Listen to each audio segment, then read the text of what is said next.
இந்திய விமானத்துறை மருத்துவ அதிகாரி. டாக்டர் ஆகுன்ற கனவை எனக்கு நிறைவேற்றினது அகரம் தான். ஒரு மளிகை கடையில் மாதம் 3000 ரூபா சம்பளத்துக்கு வேலை செஞ்சுட்டு இருந்தேன். ஒரு மளிகை கடை பையனை மருத்துவர் கமலக்கண்ணனா அகரம் ஃபவுண்டேஷன் என்ன மாற்றிருக்கு. சுகாதாரத்தில் வந்து government of Tamil Nadu directorate of public ஹெல்த்தில் ஹெல்த் ஆஃபீஸராக இருக்கேன். எஜுகேஷன் தாண்டி அகரம் கொடுத்தது வந்து இந்த செல்ஃப் கான்ஃபிடென்ஸு, செல்ஃப் எஸ்டீம். அதெல்லாம் எங்கள் வீட்டுக்கு கரண்ட்டே இருந்ததில்லை, எங்கள் வீட்டுக்கு தண்ணி சர்வீஸ் இருந்ததில்லை. ஆனால் எனக்கு படிக்க ரொம்ப பிடிக்கும். தோல் கொடுத்து தூக்கி விட்டாங்க என்னோட சூர்யா அண்ணா. அஸ்ஸலாமு அலைக்கும் வரஹ்மத்துல்லாஹி வபரகாத்துஹு. ரப்பி ஷ்ரஹ்லி சத்ரி வயசிர்லி அம்ரி வஹ்லுல் உக்ததம் மின் லிசானி யஃப்கஹு கௌலி. அல்ஹம்துலில்லாஹ். இன்னைக்கு நம்ம என்ன பற்றி பார்க்க போகிறோன்னா, தம்ப்நெயில பார்க்கும்போதே நினச்சிருப்பீங்க நடிகர் சூர்யாவுடைய ஃபோட்டோ எதுக்கு போடப்பட்டிருக்கு அப்படின்னு சொல்லி. அதாவது இதில் என்னென்னா, நடிகர் சூர்யாவை எல்லாருக்குமே தெரியும், அவர் ஒரு நடிகராக தெரியும். அவங்க குடும்பமே வந்து சினிமா துறையில் இருக்கிறாங்க, பல வருடங்களாக வெற்றிகரமாக அதில் போய்கிட்டு இருக்கு அப்படின்னு தெரியும். இன்னொரு விஷயம், முக்கியமான விஷயம், அவரை பற்றி சில பேருக்கு தெரிஞ்சிருக்கலாம், பல பேருக்கு தெரியாமையும் இருக்கலாம். அவங்க வந்து அகரம் ஃபவுண்டேஷன் அப்படிங்கிற ஒரு அறக்கட்டளையை நடத்திட்டு வராங்க. அதன் மூலியமாக ஏழை மாணவ மாணவிகளுக்கு கல்வி கொடுத்துக்கிட்டு இருக்காங்க. ரொம்ப சிறிய கிராமங்கள், அதாவது பேரே தெரியாத கிராமங்களுக்குள்ளே கூட போய் அதில் இருக்க ஏழை மாணவிகள் நல்லா படிக்கிறவங்கள செலக்ட் பண்ணி அவங்களுக்கு நல்ல கல்வியை கொடுத்து, அவங்க வந்து அவங்க மனசில் தாழ்வு மனப்பான்மை வந்துடக்கூடாது அப்படிங்கிறதுக்காக அவங்களுக்கு நல்ல ஆங்கில பயிற்சியிலேருந்து எல்லா பயிற்சிகளையும் கொடுத்து அவங்கள ஒரு பெரிய டாக்டராகவும் இன்ஜினியராகவும் ஆஃபீஸராகவும் இப்படி பல விஷயங்களில் வந்து அவங்கள முன்னேற்றிட்டு வராங்க. இதை வந்து தொடர்ந்து அவங்க 15 வருஷத்துக்கு மேலே நடத்திட்டு வராங்க. சரி, இந்த விஷயத்தை எதுக்கு இப்போ இங்கே சொல்கிறீங்க அப்படின்னா, அந்த மாணவர்கள் எப்படி வந்து பேசுகிறாங்க அப்படிங்கிறத நீங்களே பாருங்கள். 3500 பேர் கலந்து கொண்ட இன்டர்வியூவில் 200 பேர் செலக்ட் பண்ணாங்க. அதில் நானும் ஒரு பெருமிதம் கொண்டேன். பெஸ்ட் பர்ஃபார்மர்னு அன்னைக்கு பேரும் எடுத்தேன். அதே மாதிரி கேரளாலேருந்து அஜெண்டா எஜுகேஷன் ஒரு கம்பெனி கேம்பஸ் இன்டர்வியூக்கு வந்தாங்க. 4 படிநிலைகள் இருந்துச்சு. அதில் 4 படிநிலைகளுமே தேர்ச்சி பெற்றுட்டேன். இங்கிலீஷ் பேசினாலே பேசுகிறதே வராது இங்கேருந்து போகிற நாளெல்லாம். எங்கள் ஊர் சின்ன கிராமன்றனால அதுக்காகவே நான் இங்கிலீஷ் படிக்கணும்னு பிஏ இங்கிலீஷ் கேட்டு எடுத்தேன் அகரமில். கொஞ்ச நாள் போணுச்சு. அந்த கேரளாவில் இன்னைக்கு ஆங்கில பயிற்றுனராக நல்ல சம்பளத்தோட தேர்வு செய்யப்பட்டிருக்கேன். இன்னைக்கு நான் தூரத்தில் நிற்கிறது என் பொண்ணுதான்னு தெரிஞ்சாலும் வந்து அணைச்சி என்கிட்ட பேச இன்னைக்கு என் அப்பா இல்லைனாலும் எனக்கு கை கொடுக்கறதுக்கு அகரம் கொடுத்த கல்வி எனக்கு இருக்குன்னு இன்னைக்கும் நான் பெருமிதம் கொள்வேன். ஃபர்ஸ்ட் சொல்லணும்னா, இப்போ வந்து நான் ஒரு ரொம்ப அழகான வாழ்க்கையை வாழ்ந்துக்கிட்டு இருக்கேன். இந்தியாவோட ஒரு பிரபலமான எம்என்சியான இன்ஃபோசிஸில் டெக்னாலஜி லீடாக ஒர்க் பண்ணிக்கிட்டு இருக்கேன். எங்கள் அம்மா அப்பாவுக்கு வந்து எனக்கு ஒரே ஒரு கனவு மட்டும்தான். எங்கள் அம்மா அப்பா வந்து நிம்மதியாக தூங்க வந்து 4 ரூஃப் இருக்க மாதிரி ஒரு வீடு வேணுன்றது தான் என் லட்சியமாக இருந்துச்சு. நான் ரொம்ப பெரிய வீடு கட்டிட்டேன். எனக்கு ரொம்ப சந்தோஷமாக இருந்துச்சு. ஒரு காலத்தில் எங்கள் வீட்டில் வீடே இல்லாமல் இருந்தோம். ஆனால் இப்போ எங்கள் அம்மா வந்து 2 வீட்டுக்கு சொந்தக்காரங்க. அதில் ரொம்ப சந்தோஷமாக. அப்ளிகேஷன் ஃபார்ம் வாங்க கூட காசு இல்லாதனா யூனிவர்சிட்டி ரேங்க் ஹோல்டரா கோல்டு மெடலோட நான் வெளியே வந்தேன். இதெல்லாம் வந்து நீங்கள் எதுக்கு இங்கே சொல்கிறீங்க அப்படின்னு நீங்கள் கேட்டிங்கன்னா, அதாவது நல்ல விஷயங்கள் யாருக்கிட்ட இருந்தாலும் அதை நம்ம வந்து ஃபாலோ பண்ணணும், அதை மற்றவங்களுக்கு எடுத்துகிட்டு போகணும், அதை பாராட்டணும். அந்த விதத்தில் தான் இந்த வீடியோ அமைக்கப்பட்டிருக்கு. இப்போது இந்த ஒரு நடிகராக ஒரு மனிதர், அவருக்கு வந்து அல்லாஹ்னா யாருன்னு தெரியாது, அவருக்கு வந்து நன்மை தீமைகள்னா என்ன, சொர்க்கம் நரகம்னா என்ன, நாளைக்கு மறுமைனா என்ன, எதுவுமே தெரியாது.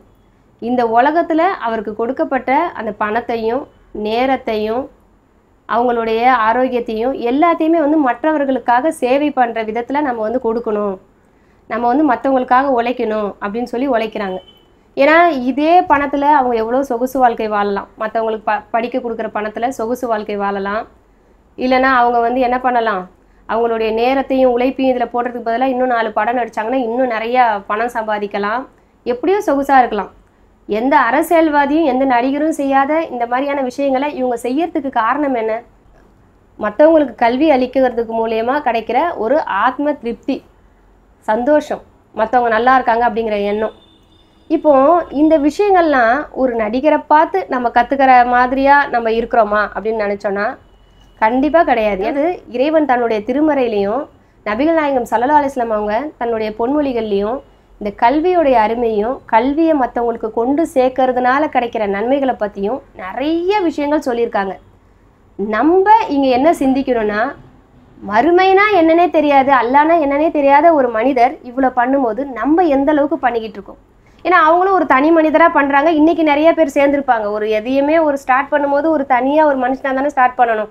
ஒரு எண்ணம் தான் இருந்திருக்கும், பிள்ளைங்களை படிக்க வைக்கணுன்ற எண்ணம். இன்றைக்கி நம்மளும் ஒருத்தராக வந்து நம்ம ஒரு விஷயங்களை தொடங்கினா கண்டிப்பாக வந்து 4 பேர் சேர்ந்து நன்மை செய்ய வருவாங்க.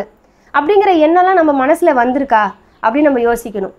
இப்போது ரசூல்லா என்ன சொல்லியிருக்காங்க, ஒரு மனிதன் மரணத்திற்கு பின்னாடி அவனை தொடர்ற 3 விஷயங்களில் முக்கியமான விஷயமா எதை சொல்லியிருக்காங்க, பயனுள்ள கல்வியை மற்றவங்களுக்கு கொடுக்கறது. நம்ம மற்றவங்களுக்கு பயனுள்ள கல்வியை கொடுத்தோன்னா நம்ம இறக்குற வரைக்கும் கிடைக்கிற நன்மை மட்டும் கிடையாது, இறந்த பிறகு மறுமையில் நம்ம எழுப்பப்படுற வரைக்கும் அந்த நன்மை அதிகரிச்சுக்கிட்டே போகும். இங்கே ரசூல்லா என்ன சொல்ல, உனக்கு வந்து மார்க்க கல்வியை மற்றவங்களுக்கு கொடுத்துட்டு போகிறாங்க, அதை இஸ்லாத்தை பற்றி சொல்லி கொடுத்துட்டு போகிறாங்கன்னு சொல்ல, பயனுள்ள கல்வி.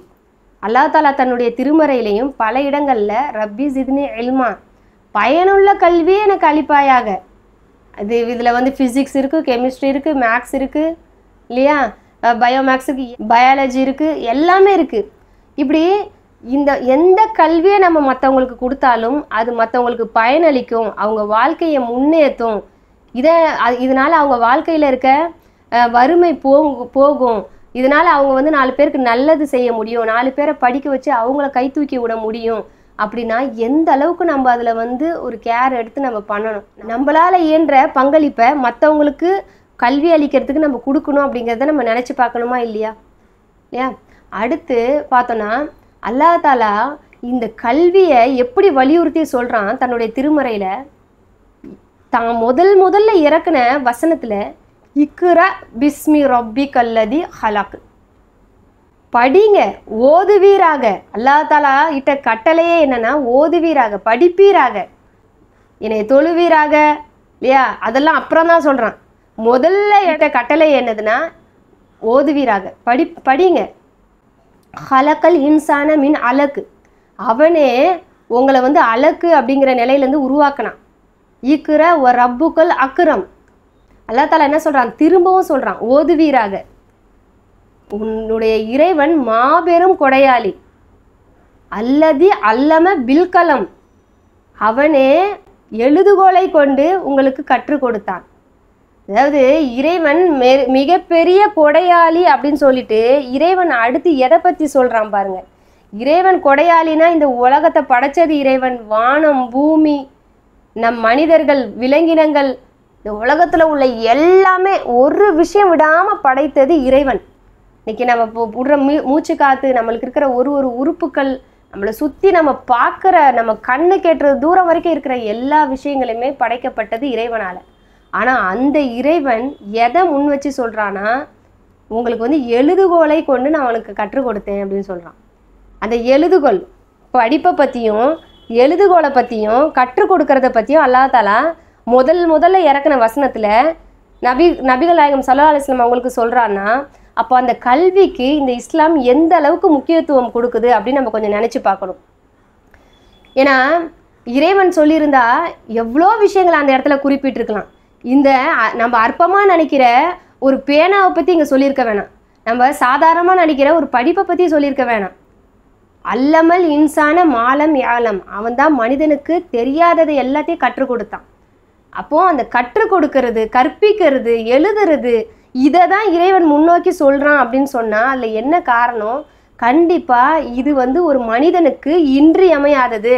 இதுதான் ஒரு மனிதனுடைய வாழ்க்கையை, அது மறுமை வாழ்க்கையாகட்டும் இம்மை வாழ்க்கையாகட்டும் நிர்ணயிக்க போகிறது அவனுடைய படிப்பு தான் அப்படிங்கிறதுல இறைவன் தீர்மானமாக இருந்ததுனால தான் முதல்ல இந்த வசனத்தை இறக்குறான். இது நம்ம எந்த அளவுக்கு இப்படி நம்ம புரிஞ்சிருப்போம் அப்படின்னு தெரியலை. நம்ம கண்டிப்பாக கல்வியோடைய அருமையை நம்ம புரிஞ்சு வச்சுருக்கணும். அடுத்து இந்த கல்வியோடைய அருமை, கற்றுக் கொடுக்கறதோட அருமையை வந்து நபிகள் நாயகம் ஸல்லல்லாஹு அலைஹி வஸல்லம் அவங்க எந்த அளவுக்கு வலியுறுத்தியிருக்காங்க அப்படின்னு ஒரு ஹதீஸ் மூலயமா நம்ம தெரிஞ்சுக்கலாம். பல ஹதீஸுங்க இருக்குது. நம்ம ஒரு எடுத்துக்காட்டாக ஒன்று சொல்லுவோம் இன்ஷா அல்லாஹ். என்னென்னா பத்ரு போரை பற்றி நமக்கு எல்லாருக்கும் தெரியும். அதில் வந்து முஸ்லீம்களோட எண்ணிக்கை வந்து ரொம்ப கம்மியாக இருந்தது. அவங்கள எதிர்த்து நின்ற காஃபிர்கள் வந்து ரொம்ப அதிகமாக இருந்தாங்க. ஆனால் அல்லாஹ் தாலா தன்னுடைய அருள்னால முஸ்லீம்களை வந்து ஜெயிக்க வச்சான், அவங்களுக்கு வெற்றியை கொடுத்தான். இதில் என்னென்னா அந்த போரின் போது அந்த எதிரி நாட்டவர், அதாவது அவங்களை எதிர்த்து நின்ற அந்த கேஃபிர்களிடமிருந்து ஒரு 70 பேரை வந்து கைதிகளாக கொண்டு வராங்க. அப்படிதான் இருந்தது. போர் நடந்ததுன்னா எந்த நாடு ஜெயிக்குதோ அந்த எதிரி நாட்டவர்கள் வந்து யார் யாரெல்லாம் கடைசியில் மாட்டுவாங்களோ அவங்களெல்லாம் கைதிகளாக கொண்டு வருவாங்க. அப்புறமா ஒன்று பணம் கொடுத்து அவங்கள மீட்டு எடுத்துப்பாங்க, இல்லைன்னா கைதிகளை பரிமாற்றம் செஞ்சுப்பாங்க. இந்த நாட்டில் உள்ளவங்கள அந்த நாட்டில் உள்ளவங்க பிடிச்சி வச்சுருப்பாங்க, அந்த நாட்டில் உள்ளவங்கள இந்த நாட்டில் உள்ளவங்க பிடிச்சி வச்சுருப்பாங்க. அப்படி பரிமாற்றம் செஞ்சுப்பாங்க.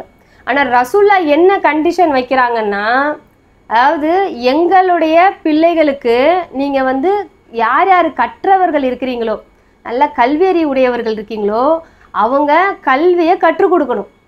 கல்வியை கொடுத்த பிறகு நாங்கள் வந்து அதை வந்து பகரமாக எடுத்துக்கிறோம். நாங்கள் வந்து நீங்கள் காசு கொடுத்த மாதிரி நினச்சிக்கிட்டு நான் உங்களை வந்து விடுதலை செஞ்சிடுறேன்.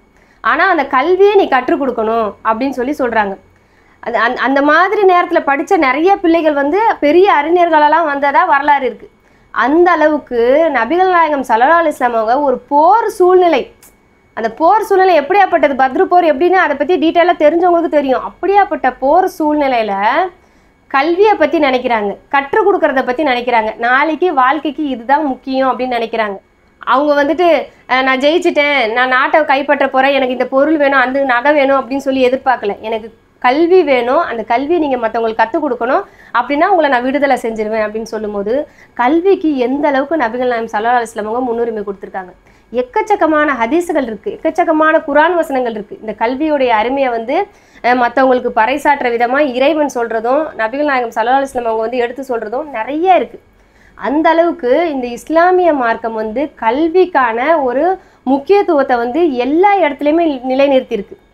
அதனால தான் வந்து நம்ம இறந்த பிறகும் நம்மளை தொடர்ந்து வர நன்மைகளில் முக்கியமாக சொல்கிறாங்க எதுக்கு, மற்றவங்களுக்கு நம்ம கற்றுக் கொடுக்குற கல்வி. அது கண்டிப்பாக நிற்குங்க. இன்றைக்கும் நம்ம வந்து கண்கூட பார்க்கலாம். நம்மளை வச்சு ஒரு குழந்தை படித்து அந்த வீடு வந்து முன்னேறுச்சுன்னா நம்மளுக்கு கிடைக்கிற சந்தோஷம் இருக்குது தெரியுமா, அப்படி ஒரு சந்தோஷமாக இருக்கும். அல்ஹம்துலில்லாஹ். உண்மையாலுமே அவங்களுடைய வறுமை நீங்கள் அவங்க முன்னுக்கு வரும்போது அதை கொஞ்சம் நினச்சி பார்த்தாலே நம்மளுக்கு அவ்வளோ சந்தோஷமாக இருக்கும். அதாவது நிறைய பேர் சொல்லுவாங்க, தத்துவம் பேசுகிறவங்க, பணத்தை கொடுத்து சந்தோஷத்தை வாங்க முடியாது அப்படின்னு சொல்லி. கண்டிப்பாக பணத்தினால சந்தோஷத்தை வாங்க முடியும்.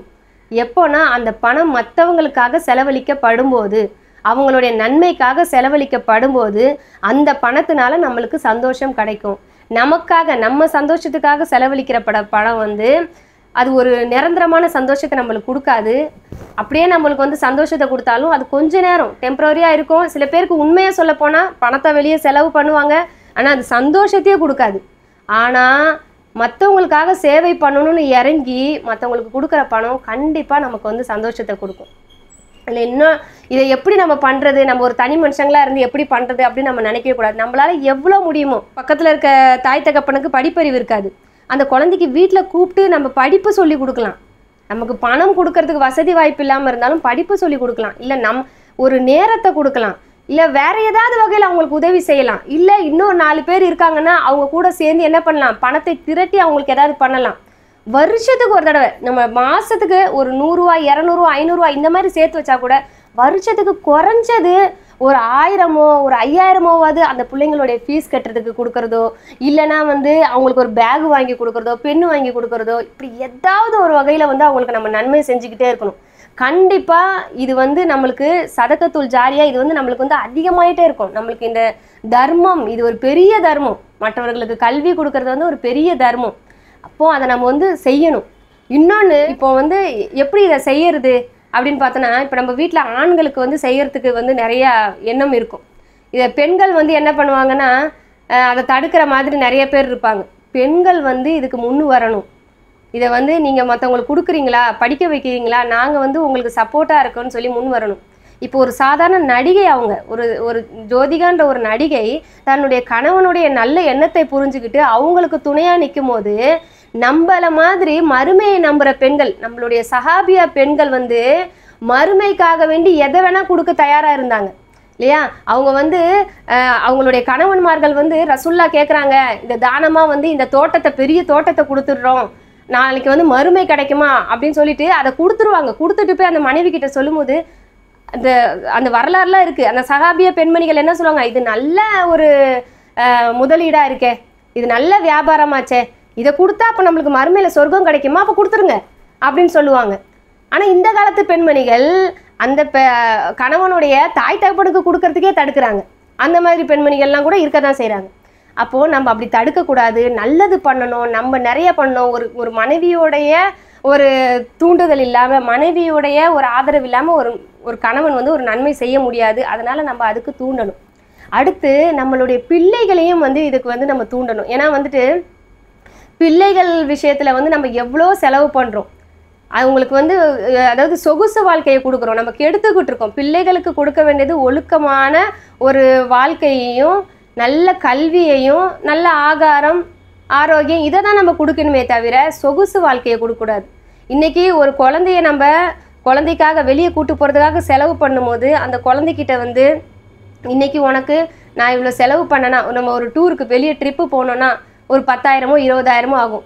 அதை ஒரு ஏழை பிள்ளைக்கு வந்து நம்ம படிப்புக்கு கொடுத்தோன்னா அது ஒரு வருஷம் ஃபுல்லாக படிக்கும். ஸ்கூலில் வந்து ஃபீஸ் கட்டலாம், இந்த 20,000 அவங்களுக்கு கட்டலாம் அப்படின்னு சொல்லி நம்ம பழக்கணும். சின்ன வயசுலேருந்தே பழக்கணும். குழந்தைங்களுக்கு வந்து மற்றவங்களுக்கு கொடுக்கக்கூடிய, அதுவும் கல்வி விஷயத்தில் ரொம்ப அது வந்து பக்கத்து வீட்டு பிள்ளைங்களை கூப்பிட்டு வச்சு படிக்க வைக்கிறதா இருக்கட்டும், இல்லை தன்னால் இயன்ற ஒரு பேனாவோ பென்சிலையோ அவங்களுக்கு ஷேர் பண்ணுறதா இருக்கட்டும், இல்லை நம்ம வந்து பெரிய அளவில் அவங்களுக்கு உதவி செய்யும் போது நமக்கு ஏற்ற மாதிரி அவங்க நடந்துக்கிறதுலே ஆகட்டும், எல்லா வகையிலையுமே வந்து அவங்கள வந்து நம்ம வந்து டியூன் பண்ணணும். அப்போ என்ன பண்ணணும், இந்த காசை அவங்களுக்கு கொடுத்தா அவங்க வந்து ஸ்கூல் படிப்பாங்க. இப்போ இது ஒரே நாளில் நம்ம கரைஞ்சிரும் நம்மக்கிட்ட இருந்தா அப்படின்னு சொன்னால் அந்த குழந்தைங்க வந்து என்ன பண்ணுவாங்க, சரி அவங்க படிக்கட்டும், நம்ம பிள்ளைகளுக்கு அதாவது 20,000 கூட்டு போகிற இடத்துல 2,000 அந்த டூரை முடிக்கிற மாதிரி நம்ம அந்த டூரை வந்து அரேஞ்ச் பண்ணணும். அந்த மாதிரி இல்லை 2,000 ரூபாய்க்கு கூட்டு போகிறவங்க இருப்பாங்க, அவங்க 200 ரூபாய்க்கு கூட்டு போகிற மாதிரி பக்கத்தில் உள்ள பார்க்குக்கோ எங்கேயோ கூட்டு போயிட்டு விடணும். அதுக்கு நம்ம பிள்ளைகளுடைய சந்தோஷத்தை கெடுக்கணும்னு சொல்ல வரல. ஆனால் இந்த ஒரு எண்ணத்தை சின்ன வயசுலேருந்தே பிள்ளைகளுடைய மனசில் விதைக்கிறது மூலயமா அந்த பிள்ளைங்களும் நாளைக்கு தான தர்மம் செய்ய இறங்கும், படிக்க வைக்க இறங்கும் இன்ஷா அல்லாஹ். அப்போ வந்து அவங்களுக்கு அடுத்தடுத்து இன்னும் நிறைய பேரை படிக்க வைக்கணும் அப்படின்னு தோணும். அவங்களுடைய நன்மைகளும் நாளைக்கு அவங்க மௌத்தான பிறகும் மறுமை வரையும் தொடரும் இன்ஷா அல்லாஹ். இதுதான் நம்ம பிள்ளைகளுக்கு கொடுக்குற உண்மையான ஒரு சொத்து. நம்ம சேர்த்து வைக்கிற சொத்தெல்லாம் சொத்து கிடையாது. அந்த பிள்ளைங்களுக்கு கொடுக்குற அந்த கருணைங்கிற உள்ளத்தை நம்ம வளர்க்குறோம் பார்த்தீங்களா, அதுதான் அந்த பிள்ளைங்களுக்கு நம்ம கொடுக்குற உண்மையான சொத்து அப்படின்னு நம்ம தெரிஞ்சுக்கணும். இப்போ கிறிஸ்தவ மிஷனரிஸ்லாம் பார்த்தீங்கன்னா இதுக்காக வேண்டி எவ்வளவோ உதவி செய்கிறாங்க. அவங்களுடைய மதத்தை பரப்பணும் அப்படிங்கிற நோக்கத்தோடையும் வெளிநாட்டிலேருந்து பணம் அனுப்புகிறாங்க. அது மட்டும் இல்லாமல் நல்ல கல்வியை மற்றவங்களுக்கு கொடுக்கணும், அவங்கள வந்து ஒரு கிறிஸ்டியன் ஸ்கூலை வந்து ஒரு நல்ல ஒரு குவாலிட்டியான ஒரு ஸ்கூலாக வந்து மற்றவங்களுக்கு எடுத்துகிட்டு போகணும் அப்படின்னு சொல்லியும் நிறைய உதவி செய்கிறாங்க. இப்போ நம்மளுடைய சமுதாயத்தில் இருக்க மக்களும் வந்து அந்த ஒரு அவேர்னஸ் வரணும். ஏன்னா வந்துட்டு இப்போ வெளிநாட்டில் வந்து எவ்வளவோ சொகுசு வாழ்க்கை வாழ்கிறாங்க, ஆனால் இங்கே கல்விக்காக அனுப்புகிறாங்களா அப்படின்னு கேட்டால் அது சில பேருங்களை தவிர நிறைய பேர் இதை பண்ணுறதில்லை. அவங்களாம் பண்ணால் இன்னும் எவ்வளவோ வந்து நம்மளுடைய கல்வி வந்து வளர்ச்சி அடையும், நிறைய பண்ணலாம். நம்மளுடைய ஸ்கூல் அதாவது இஸ்லாமிக் ஸ்கூல்னு ஓப்பன் பண்ணால் ஃபீஸ் ஜாஸ்தியாக இருக்குது, ஆனால் வந்து குவாலிட்டி வந்து கம்மியாக தான் இருக்குது. ஸோ அதிலலாம் நம்ம வந்து குவாலிட்டியை வந்து இன்க்ரீஸ் பண்ணணும் இன்ஷா அல்லாஹ். கல்வியை கொண்டு போகிறதுல வந்து இஸ்லாமியர்களுக்கு கல்வி, கிறிஸ்தவர்களுக்கு கல்வி அப்படின்னு நினைக்கக்கூடாது. நம்ம ஒருத்தருக்கு உதவி செய்கிறோம் அப்படின்னா இது வந்து மதங்களை கடந்து எல்லாருக்குமே உதவி செய்யக்கூடியவங்களா இருக்கணும். ஏன்னா அந்த உதவி வந்து கண்டிப்பாக நாளைக்கு அவங்களுக்கு ஹிதாயத்து கிடைக்க கூட ஒரு வழியாக இருக்கும். அதனால் அவங்களுக்கு நம்ம வந்து அதிகமாக உதவி செய்யணும். யாராக இருந்தாலும் இது ஜாதி மதம் பார்க்காம வந்து இதில் எல்லாருக்குமே வந்து நம்ம கல்வியோடைய விஷயமாகட்டும் எந்த விஷயமாக இருந்தாலும் உதவி வந்து எல்லாருக்குமே நம்ம செய்யக்கூடியவங்களா இருக்கணும் இன்ஷா அல்லாஹ். நம்மளுடைய வாழ்க்கை வசதிகளை குறைச்சிக்கிட்டு மற்றவங்களுக்காக வந்து தியாகம் பண்ணக்கூடியவங்களா இருக்கணும், மற்றவங்களுக்காக உதவி செய்யக்கூடியவங்களா இருக்கணும். ஏன்னா நம்ம வந்து 1 லட்சம் சம்பாதிக்கிறோம், நம்மளுடைய வாழ்க்கை இப்படி தான் இருக்கணும், ஏசி ரூமில் தான் இருக்கணும், இப்படி காரில் தான் போகணும், இவ்வளோ பெரிய வீட்டில் தான் இருக்கணும் அப்படிங்கிற நினைப்பை வந்து நம்ம வந்து கண்டிப்பாக விட்டுறணும். நம்ம மனைவி இப்படி இருக்க வைக்கணும், நம்ம குழந்தைங்களுக்கு இப்படியோ இருக்க வைக்கணும், அவங்களுக்கும் ஒரு அளவு நல்ல வாழ்க்கையை கொடுத்துட்டு மற்ற பணத்தை எல்லாம் வந்து மற்றவர்களுக்காக சேவைக்காக நம்ம வந்து கொடுக்கும்போது நமக்கு அல்லாஹ் தஆலா வந்து அதில் வந்து பரக்கத் செய்வான், அதில் சந்தோஷத்தை கொடுப்பான்.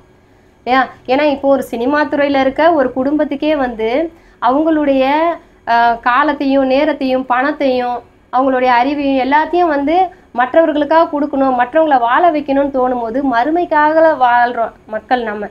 அப்போ நம்ம எந்த அளவுக்கு வந்து முன்னெச்சரிக்கையாக நம்ம வந்து இருக்கணும். அது மட்டும் இல்லாமல் இன்னைக்கு இந்திய சூழ்நிலையில் எடுத்து பார்த்தோன்னா படிப்பறிவில் ரொம்ப பின்தங்கிய சமுதாயமாக நம்மளுடைய சமுதாயம் தான் இருக்குது.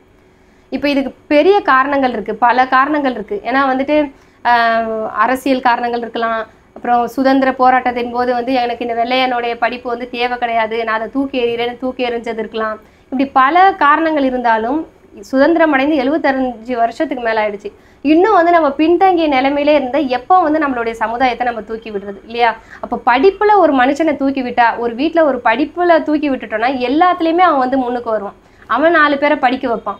அப்போது அந்த மாதிரியான ஒரு இதை கொண்டு வரணும். ஏன்னா நபிகள் நாயகம் ஸல்லல்லாஹு அலைஹி வஸல்லம் அவங்க வளர்த்த சமுதாயம் எப்படி இருந்தது, அதுக்கு அடுத்து வந்த 3-4 தலைமுறைகளை பார்த்தோன்னா அறிவியல்லையும் கணிதத்திலையும் விஞ்ஞானத்திலையும் எதை எடுத்தாலும் இஸ்லாமியர்களுடைய பேர் வந்து முன்னே இருக்கும். அந்த அளவுக்கு கண்டுபிடிப்புகள். ஆனால் அது படிப்படியாக குறைஞ்சிட்டு வந்துருச்சு. ஏன்னா படிப்பறிவுடைய அந்த முக்கியத்துவம் என்ன அப்படிங்கிறதோடைய விஷயம் வந்து மக்களுடைய மனசுலேருந்து விலகுனதான் காரணம். ஏன்னா ரசூல்லா கொடுத்த அந்த படிப்புடைய முக்கியத்துவத்தை வந்து அதுக்கடுத்து வந்தவங்க வந்து கொஞ்சமாக இழந்துட்டாங்க. இன்னைக்கு படிப்பு இல்லாமல் எதுவுமே இல்லைன்னு ஆகும்போது நம்ம எந்த அளவுக்கு நம்ம வந்து படிப்போடைய அருமையும் மற்றவங்களுக்கு படிக்க வைக்கிறதோடைய அருமையும் நம்ம புரிஞ்சிருக்கணும் அப்படின்னு நினச்சி பார்க்கணும். அடுத்து ஒரு முக்கியமான விஷயத்தை நான் வந்து உங்கள் கூட ஷேர் பண்ணலான்னு நினைக்கிறேன். பொதுவாக பர்சனல் விஷயங்களை வந்து ஷேர் பண்ணுறது இல்லை, இருந்தாலும் இது வந்து இந்த தலைப்புக்கு தேவையான விஷயம் அப்படிங்கிறதுனாலையும் இது வந்து மற்றவங்களுக்கு நன்மை அளிக்கலாம் அப்படிங்கிறதுனாலையும் இதை நான் இங்கே சொல்கிறேன். ஏன்னா இப்போ என்னுடைய கணவர் இருக்காங்க இல்லையா, அவங்க வளர்ந்த சூழ்நிலையில் சிறு வயதில் ரொம்ப ஏழ்மையான குடும்பத்தில் தான் வளர்ந்துருக்காங்க. அப்படி இருக்கும்போது அவங்களுடைய தாய் தந்தை வந்து அவங்களால எவ்வளோ படிக்க வைக்க முடியுமோ அப்படி படிக்க வச்சுருக்காங்க. அதுக்கடுத்து தான் வேலைக்கு போய் அடுத்து அவங்க படிப்பை தொடர்ற நிலையில் கூட இருந்திருக்காங்க, படிச்சிருக்காங்க. நல்லா படிக்கிற ஸ்டூடெண்ட்டு. அதுக்கப்புறமா வந்து காலேஜ் படிக்கும்போது அவங்க வந்து இன்ஜினியரிங் படிக்கணும் அப்படின்னு ஆசைப்பட்டிருக்காங்க. ஆனால் இன்ஜினியரிங் படிக்க வைக்கிற அளவுக்கு அவங்க வீட்டில் வசதி இல்லை. அடுத்து டிப்ளமாவது படிக்கிறேன் அப்படின்னு சொல்லும்போது அதுக்குமே வசதி குறைவாக இருந்ததுனால அவங்களுடைய நெருங்கின உறவினர் வந்து ஒரு நல்ல மனம் படைத்தவர் வந்து அவங்களுக்கு என்ன பண்ணியிருக்காங்கன்னா அந்த டிப்ளமோ படிக்கிறதுக்கு அவங்களுக்கு உதவி செஞ்சுருக்காங்க. அதை வச்சு அவங்க வந்து டிப்ளமோவை முடிச்சுட்டாங்க அல்ஹம்துலில்லாஹ்.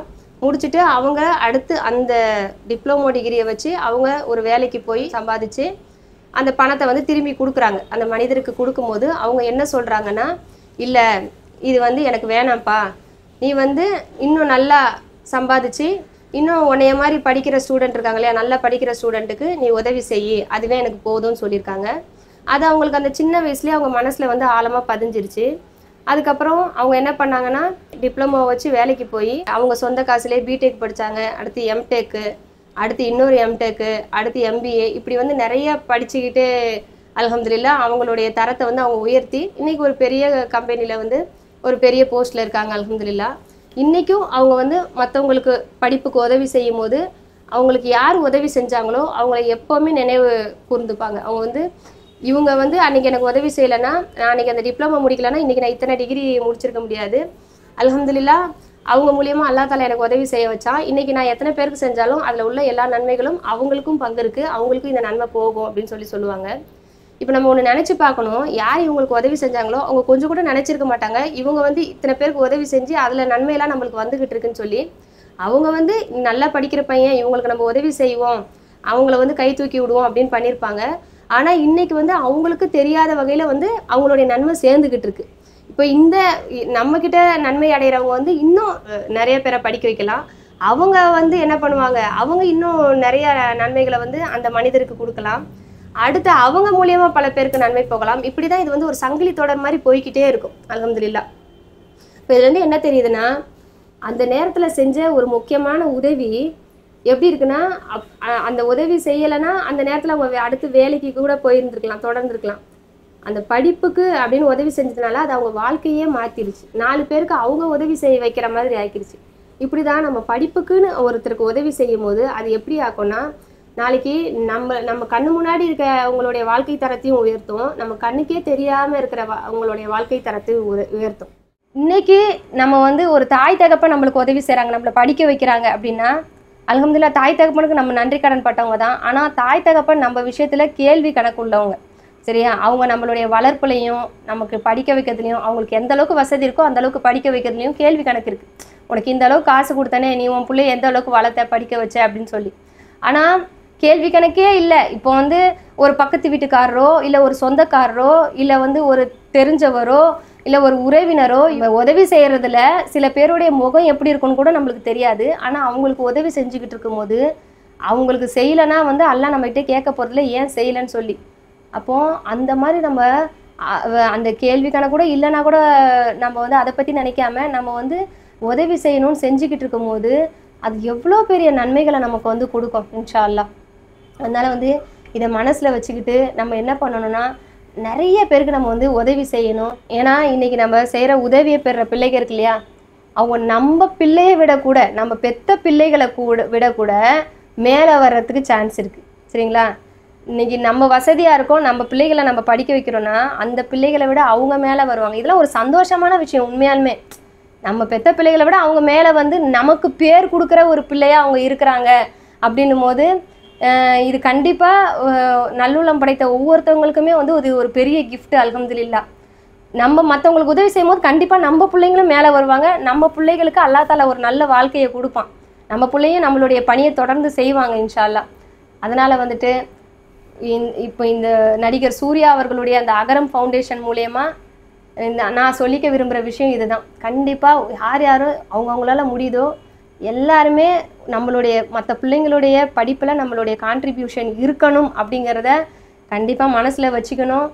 ஏன்னா மறுமையை நம்புகிறவங்க நம்ம இந்த நன்மைகள்லாம் வீணாக போகிறது கிடையாது. நம்ம கொடுக்குற ஒவ்வொரு பைசாவாக இருந்தாலும் சரி, நம்ம உழைப்பாக இருந்தாலும் சரி, மற்றவங்களுக்கு கொடுக்குற நேரமாக இருந்தாலும் சரி, சப்போர்ட்டாக இருந்தாலும் சரி, எல்லாமே நாளைக்கு மறுமையில் நமக்கு வந்து நிறைஞ்சு நிற்க போகுது. கண்டிப்பாக இந்த மாதிரி நல்லுள்ளம் படைத்த மனிதர்கள் இருக்காங்க இல்லையா, இப்போ சூர்யா குடும்பம் மாதிரி அவங்களுடைய ஹிதாயத்துக்காகவும் துவா செய்வோம். அல்லாஹ் நாடுனா யாரை வேணால் நேர்வழிப்படுத்துவான். ஏன்னா முகமது அலி, கிளேஷியஸ் கிலே, மைக் டைசன்லாம் வந்து எதிர்பார்க்கல. அவங்க வந்து அவங்களுடைய வாழ்க்கை எப்படியோ இருந்தது. அதுக்கப்புறமா அல்லாஹ் தஆலா வந்து நேர்வழியை கொடுத்து இஸ்லாத்துக்கு அவங்கள வர வச்சான். அந்த மாதிரி நல்லுள்ளம் படைத்த ஒவ்வொரு மனிதர்களுக்காகவும் நான் வந்து கொஞ்சம் அதிகமாகவே துவா செய்வேன். ஏன்னா வந்துட்டு இவ்வளோ நல்லவங்களாக இருக்காங்க, அல்லாஹ் தஆலா அவங்களுக்கு நேர்வழியும் கொடுக்கட்டும்னு சொல்லி துவா செய்வோம். இன்ஷா அல்லாஹ் அதிகமாக நம்ம மற்றவர்களுக்கு உதவி செஞ்சு இந்த சந்தோஷத்தை, இந்த சேவையினால் கிடைக்கிற சந்தோஷத்தை நம்ம ஒவ்வொருத்தருமே இன்ஷா அல்லாஹ் அனுபவிக்கணும். அல்லாஹ் தஆலா இதற்கு நமக்கு தௌஃபீக் செய்வானாக. வாஹிர் தவானா அனில் ஹம்துலில்லாஹி ரப்பில் ஆலமீன். அஸ்ஸலாமு அலைக்கும் வரஹ்மத்துல்லாஹி வபரகாத்துஹு.